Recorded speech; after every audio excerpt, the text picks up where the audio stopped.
কৃষক ভাই, আপনার উদ্দেশ্যে আজকে আবার দুটি কথা বলতে চাই।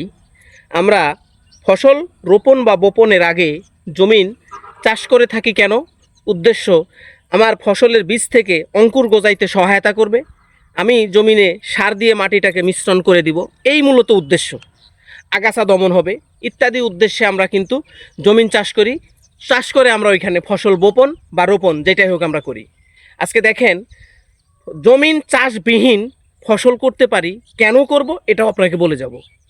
আপনি সরিষা বুনবেন, কন্দ পেঁয়াজ লাগাবেন, রসুন রোপণ করবেন, কিন্তু জমিন জো আসতেছে না, অধিক সময় পার হয়ে যাচ্ছে, মৌসুমে না করলে অমৌসুমে করলে লসে পড়ে যাবেন।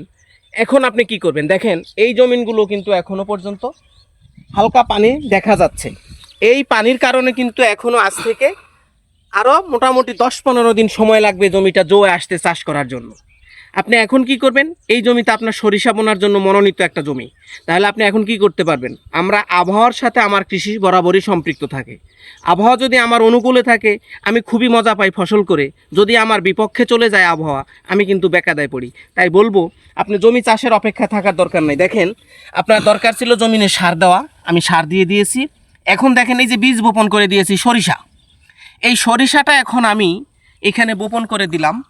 এখন থেকে 2 থেকে 3 দিনে গাছ উঠবে। তারই প্রমাণ দেখেন, পাশেই আর একটা জমিন, এই যে দেখেন, এটাতে বুনছিলাম, এই যে সার পড়ে রয়েছে, এই যে দেখেন সরিষার গাছগুলো উঠে গেছে।